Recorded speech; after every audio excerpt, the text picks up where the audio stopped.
When 9-year-old Marcus Webb grabbed the leather-clad arm of a stranger at a rural Georgia gas station and screamed those 4 words, "My sister's in that truck," pointing at an 18-wheeler pulling onto the highway, everyone assumed he was confused or playing some kind of game. But the desperation in his eyes and the way his small body shook with terror made Dominic Duke Hartley, road captain of the Iron Guardians Motorcycle Club, look twice at the truck disappearing into the distance, and what he saw in that split second would launch the most intensive civilian chase operation Georgia had ever witnessed. This is the story of how one observant child and a brotherhood of bikers turned a routine fuel stop into a race against time that would expose a trafficking network and prove that sometimes the most unlikely heroes are exactly who someone needs when every second counts. The August sun beat down on the Love's travel stop just outside Valdosta with the kind of relentless heat that made asphalt shimmer and turned chrome into torture. Dominic Duke Hartley stood beside his road king filling the tank while his brothers from the Iron Guardians Motorcycle Club stretched their legs after 2 hours of riding. They were 5 bikes strong that Saturday afternoon. Duke, Razor, Smokey, Bear, and a younger prospect named Axel, making their annual run from Atlanta to the coast for a veterans charity event. Duke was 48, a former Army Ranger with gray threading through his dark beard and scars that mapped a life lived hard but lived right. The Iron Guardians had been riding together for 12 years, known throughout Georgia as the club that showed up when disaster struck, that raised money for Children's Hospital, that treated their patches with the kind of honor that made other clubs nod with respect and law enforcement grudgingly acknowledge they were the good ones. Duke was screwing his gas cap back on when he felt it, small fingers digging into his forearm with surprising strength, nails actually breaking skin through desperation. He spun to find a boy, maybe 9 years old, African-American with close-cropped hair and eyes that were red-rimmed and wild with panic. The kid was breathing in gasps, his Star Wars t-shirt soaked with sweat that couldn't all be from the heat, his worn sneakers scuffed like he'd been running. The boy shouted at him, voice cracking with desperation, as he pointed toward the exit where an 18-wheeler with a white cab and unmarked trailer was merging onto Interstate 75 northbound. He was begging Duke to catch them, saying, "They took her, they took Zoe, and nobody believes me." Duke's training kicked in before his conscious mind caught up. He scanned the truck, Georgia plates, nothing unusual about the rig itself, but there was something in the way it had been parked at the far edge of the lot away from other trucks, something in the way it had pulled out with such hurried purpose. Duke's voice carried the command that had once moved soldiers under fire when he called out to Razor, telling him that White Kenworth pulling out, "Something's wrong, get the plates."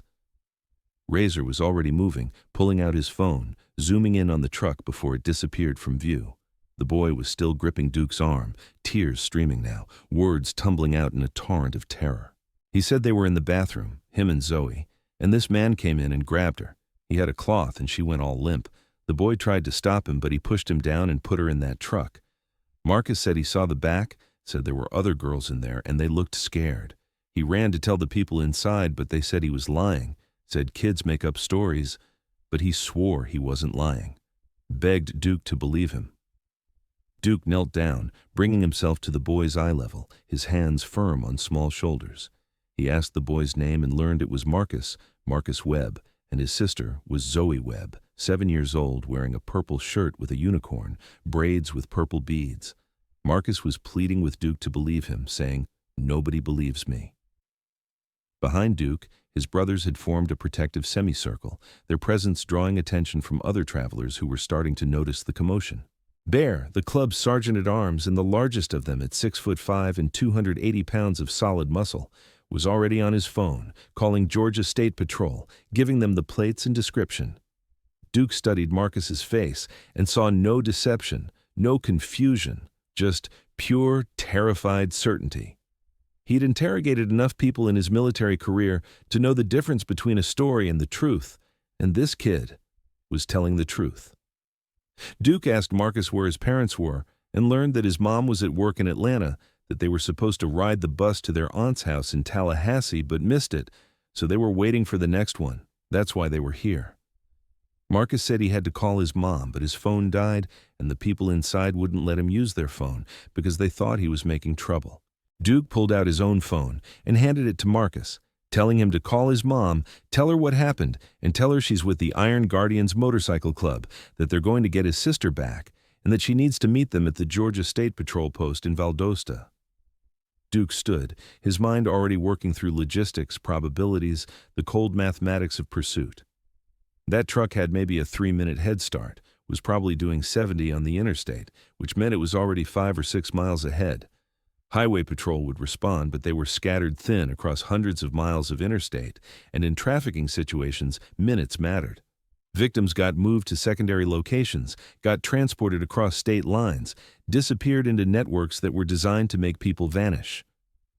Duke looked at his brothers and saw his own calculation reflected in their faces. They all knew what they were about to do was technically vigilantism, was probably illegal in a dozen different ways, and could end with them in significant trouble with law enforcement. But they also knew that sometimes the right thing and the legal thing weren't the same thing, and that they'd joined this club to be the kind of men who acted when action was needed. Duke said quietly to mount up that they're going after that truck. Smokey, the club's voice of reason and a former state trooper himself, stepped forward and said, "Duke, if we do this wrong, if we interfere with an active investigation, or if this kid is wrong." Duke interrupted him, saying the kid's not wrong, told him to look at Marcus. That's not a kid who's confused. That's a kid who saw something terrible and is begging anyone who will listen to help his sister. Duke said they sit here debating protocol while that truck puts miles between them, and by the time highway patrol gets organized, those girls are gone. Duke turned to Marcus, who was crying into the phone trying to explain to his mother what had happened, his voice breaking with frustration as she apparently wasn't understanding or wasn't believing. Duke gently took the phone back and spoke to Mrs. Webb, introducing himself as Dominic Hartley with the Iron Guardians Motorcycle Club, saying he's here with her son Marcus. He told her he needs her to listen very carefully, that Marcus just witnessed what he believes was an abduction of his sister, that they've called highway patrol, but they're also going to pursue the vehicle Marcus identified while they wait for official response. Duke told her he needs her to trust him when he tells her that they will not let anything happen to her son, and they will do everything in their power to get her daughter back, asking if she understands. The woman on the other end was sobbing, her words barely coherent, but she managed to say yes, managed to say please, managed to say her baby girl's name like a prayer. Duke handed the phone back to Marcus and told him to stay on with his mom, that they're going to put him with someone safe here while they go after that truck. But Marcus shook his head violently, stepping back, saying, "No, he's coming with them. He said he saw the truck, he can identify it, and if Zoe sees him, she'll know help is coming, she'll know he didn't leave her." Duke told him, "Son, it's too dangerous," but Marcus said he didn't care. The boy's voice carried across the parking lot when he said, "That's my sister. She's 7 years old and she's scared, and he's the one who's supposed to protect her because he's her big brother, and he already failed once, he's not failing again." Duke saw something in that moment that made his decision. He saw himself at 9 years old watching his own younger sister get hurt by their father's fists, feeling that same crushing helplessness, that same desperate need to protect. He'd spent his whole adult life trying to make up for the times he couldn't protect her before she died at 16 from wounds that weren't all physical. Duke told Razor that Marcus rides with him, told Axel to stay here and coordinate with highway patrol when they arrive, to give them their heading and tell them they're maintaining visual contact only, no engagement. He looked at Marcus and said, "You do exactly what Razor tells you. You hold on tight and you trust us." "Understood." Marcus nodded, and seconds later he was strapped into Razor's back seat, a spare helmet that was far too large, wobbling on his small head. 5 Harleys roared to life with a sound like thunder, and they peeled out of that gas station doing things that were absolutely illegal and absolutely necessary. Duke took point, his Road King's engine screaming as he pushed 80, then 90, weaving through traffic on Interstate 75 North. Bear was on the phone with highway patrol feeding them real-time updates. Smokey was running the truck's plates through connections he still had from his trooper days, and Marcus, small arms wrapped around Razor's waist, was scanning the highway ahead with an intensity that no 9-year-old should have to possess. They'd been riding maybe 8 minutes when Marcus's voice came through Razor's helmet comm, shrill with recognition, saying, "There, that's it, white truck, see it, that's the one." Duke spotted it 3 cars ahead in the right lane, that white Kenworth cab with the unmarked trailer maintaining steady highway speed like it had nothing to hide. His gut told him that was intentional, that whoever was driving knew the first rule of smuggling was to never attract attention, to blend in with the thousands of other trucks on American highways. Duke's phone buzzed with a text from Bear saying plates registered to Shell Company. Smokey's contacts say it's flagged in trafficking database but no active warrants. Georgia Highway Patrol says units responding but 20 minutes out. 20 minutes might as well be forever. Duke made his decision and accelerated, the Iron Guardians forming up around him. They weren't going to stop the truck. That would be kidnapping, assault, a dozen felonies that would land them in prison. But they were going to make damn sure the truck didn't disappear, didn't exit onto some country road, didn't make it to whatever secondary location was planned. They were going to be a visible, undeniable presence that forced the driver's hand. Duke pulled alongside the cab, matching speed, making eye contact with the driver, a white male, maybe 40, with the kind of face that was aggressively forgettable. The man's expression flickered when he saw the motorcycle club formation around his truck, saw 5 bikers who weren't backing off, saw the way they'd essentially boxed him in. Bear pulled up on the trailer side, Smokey dropped back to prevent rear escape, and Razor stayed centered with Marcus, who was pointing at the truck and shouting, though his words were lost in wind and engine noise. The truck driver's face shifted from annoyance to calculation to something that looked like panic, and that's when Duke knew with absolute certainty that Marcus had been right. The driver's hand reached for something, phone or radio or weapon, Duke couldn't tell, and then the truck suddenly swerved left, trying to force Duke off the road. Duke's Ranger training saved his life. He braked hard, dropped back, narrowly avoiding the trailer's rear wheels. The truck accelerated, pushing 85 now, and the chase was on. They screamed up Interstate 75 at speeds that made other vehicles blur, the Iron Guardians maintaining formation, their engines howling.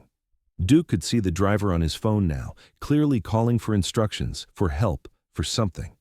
Behind them, the wail of sirens, finally, the Georgia Highway Patrol, multiple units converging. The truck driver must have heard them too because he made a desperate move, cutting across 3 lanes toward an exit.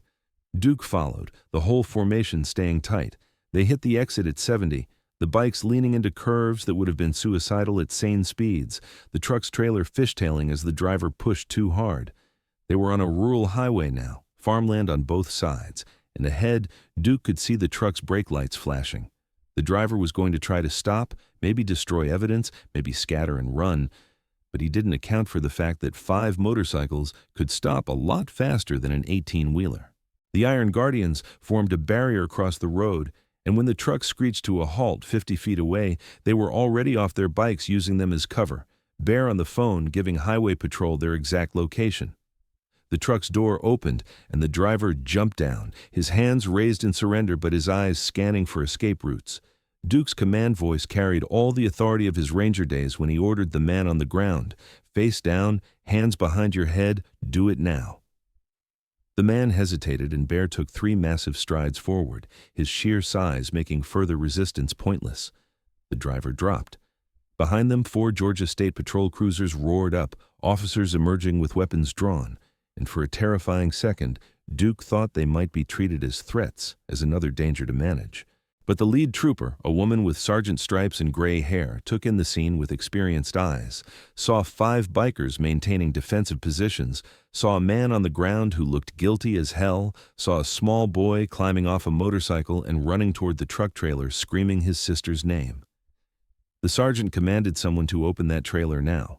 Bear had bolt cutters from his saddlebag, tools of the trade for bikers who sometimes had to deal with chains and locks in emergency situations. He cut through the padlock and pulled open the trailer doors, and what they found inside made even these hardened men's stomachs turn. 6 girls, ages approximately 7 to 15, zip-tied and gagged, sitting on the floor of a trailer that had been modified with basic ventilation, but nothing else. And there in the front corner was a little girl in a purple unicorn shirt with braids and purple beads, and the moment she saw Marcus, her eyes went wide with recognition and relief. The sergeant was already calling for emergency medical services, for the Federal Bureau of Investigation, for the specialized units that dealt with human trafficking. Troopers were reading the driver his rights while securing the scene, and Duke stood there watching Marcus hug his sister while both of them sobbed, watching the other 5 girls being freed and covered with emergency blankets, and he felt something crack open in his chest, grief for his own sister he'd never been able to save, and gratitude that today, right now, they'd saved these girls. The sergeant approached Duke, her expression unreadable. She told him that was the most reckless, dangerous, technically illegal chase she'd seen in 20 years on this job. Duke nodded, accepting whatever was coming. But then her face softened and she said it was also the bravest damn thing she'd seen in just as long. She explained those girls would have been gone in another hour, moved to a different vehicle, scattered across 3 states, that his club just broke open a trafficking network they'd been chasing for 2 years. She extended her hand and thanked him. Duke shook it, his voice rough, telling her to thank Marcus. He's the one who saw, who knew, who refused to let it go. Over the next 3 hours, his Federal Bureau of Investigation agents arrived and emergency medical technicians checked each girl, and Marcus's mother drove down from Atlanta crying so hard she could barely speak. The full picture emerged. The truck driver was part of a network that moved victims from Florida up through Georgia to buyers in Tennessee and Kentucky. The girls had been grabbed from various locations over the past week, parks, bus stops, one even from her own front yard. Marcus and Zoe had been waiting at that gas station for their bus, and when Zoe went to use the restroom, the trafficker saw his opportunity. He hadn't counted on Zoe's brother following them, seeing everything, and refusing to let the adults' dismissiveness stop him from saving his sister. By evening, the story had hit every news outlet in the state. Headlines dominated about motorcycle club saves 6 girls in highway chase, and suddenly the Iron Guardian's phone was ringing nonstop with other clubs calling to offer support, citizens wanting to donate to their veterans' charity, law enforcement agencies requesting they help with community outreach. But Duke didn't care about any of that. What mattered was watching Marcus hold Zoe's hand in the back of an ambulance while their mother held them both, watching the other 5 girls be reunited with their families who'd been frantically searching, watching the Federal Bureau of Investigation agent tell him that the intelligence gathered from this bust would help recover dozens more victims. That night at their hotel in Valdosta, with the charity ride postponed by mutual agreement, Duke sat with Marcus on the curb outside while the boy's mother and sister slept inside. Duke told him quietly that he did good today, that he saw something wrong and didn't stop until someone listened. Marcus was tracing patterns on the pavement with his finger, saying everyone thought he was lying. The people at the gas station looked at him like he was making trouble, like he was just some kid with too much imagination. Duke said he knew that feeling, but Marcus kept trying, and that's courage. Not being fearless, but being scared to death and doing the right thing anyway. He pulled off his Iron Guardian's vest, the one he'd worn for 12 years, the one that bore patches from every major ride and charity event and moment that mattered. He held it out to Marcus and told him, "This is too big for you now, but you hold on to it. When you're older, if you want to ride with us, you'll have a place, because today you embodied everything this club stands for, protecting the vulnerable, standing up when it's easier to look away, being the kind of man who takes action when action is needed." Marcus took the vest with reverence, holding it like the precious thing it was, saying he just wanted his sister back. Duke told him, "And because of you, 5 other families got their daughters back too. One person's courage can ripple out further than they ever know. If you believe in the power of listening to children, of taking their observations seriously even when it's inconvenient, and if you believe that sometimes the people who look most dangerous are actually the ones most willing to fight for what's right, then this story matters, because Marcus Webb and the Iron Guardians prove that heroes don't always wear badges. Sometimes they wear leather and ride to the sound of thunder. 3 months later, Duke stood in a community center in Atlanta watching Marcus accept an award from the Georgia State Patrol for his role in breaking up the trafficking network. The boy wore a suit that was clearly borrowed and shoes that were definitely too big. But he stood tall at that podium and told his story, told how nobody believed him until someone finally did, told how his sister was in therapy now but was going to be okay, told how the other 5 girls were all home and healing. Zoe sat in the front row with her mother, wearing a new purple shirt with a unicorn, her braids redone with purple beads. And when Marcus looked at her, she smiled at him with the kind of love and trust that only siblings share. The Iron Guardians sat in the back row, 5 men in leather who'd done nothing more than believe a 9-year-old boy and then refused to let him down. They didn't want recognition or awards or media attention. They wanted to ride, to serve, to be the kind of men who showed up when others needed them. After the ceremony, Marcus ran over to them still wearing that too big vest over his suit, and Duke knelt down to his level. Marcus told him he keeps it safe, keeps it in his room where he can see it, says it reminds him that someone believed him. Duke told him to always trust what he sees with his own eyes, that even when the whole world tells you you're wrong, if you know you're seeing truth, you stand on it. You understand? Marcus nodded, and then he hugged Duke with the fierce gratitude of a child who'd been saved by a stranger who'd become something more. The story of Marcus Webb and the Iron Guardians became legend in Georgia, a tale told in truck stops and police stations and motorcycle clubs across the state. It became a training case study at the Federal Bureau of Investigation Academy for how civilian intervention could break major cases. It became a reminder to 911 dispatchers and gas station attendants and adults everywhere to listen when children report something wrong, because sometimes they're seeing things adults have learned to ignore. Marcus grew up knowing that his voice mattered, that his observations had value, that he'd saved his sister and 5 other girls because he refused to be silenced. Zoe grew up knowing her brother loved her enough to grab a stranger's arm and demand help, knowing that sometimes heroes don't look like what movies tell you they should look like. And Duke rode on year after year with his brothers beside him, carrying in his heart the knowledge that his own sister's death hadn't been for nothing, that he'd spent his life since then trying to be the protector he couldn't be for her, and that one August afternoon at a Georgia gas station, he'd finally gotten it right. The Iron Guardians still do that charity ride every year, still raise money for veterans and children's hospitals, still show up when disasters strike. But they added something new to their mission statement, words that hang in their clubhouse on a plaque beside a photo of Marcus and Zoe reunited in that parking lot. The words say we listen when others ignore, we act when others hesitate, we protect the vulnerable because that's what honor demands. And in the front pocket of Duke's vest, tucked beside his own club patch, is a school photo of a little girl in a purple unicorn shirt with braids and purple beads, a reminder that sometimes the most important rides aren't the ones to the coast or the mountains, but the ones that start when a 9-year-old boy grabs your arm and says, "My sister's in that truck," and you choose to believe him. Think about what you would have done in that gas station parking lot. Would you have believed Marcus when everyone else dismissed him? Would you have had the courage to chase that truck knowing the risks? Your answer might surprise you, but stories like this remind us that everyday heroes are everywhere, and sometimes the only thing standing between tragedy and rescue is one person willing to listen, to believe, and to act when every second counts. This is why paying attention matters, why trusting children when they report danger matters, why being willing to cause a scene or look foolish matters if there's even the smallest chance someone needs help. Because predators count on bystanders looking away, on adults being too busy or too skeptical to notice the desperate signals children send. Every person willing to truly see, to truly listen, to truly act becomes part of the solution that brings children home safe.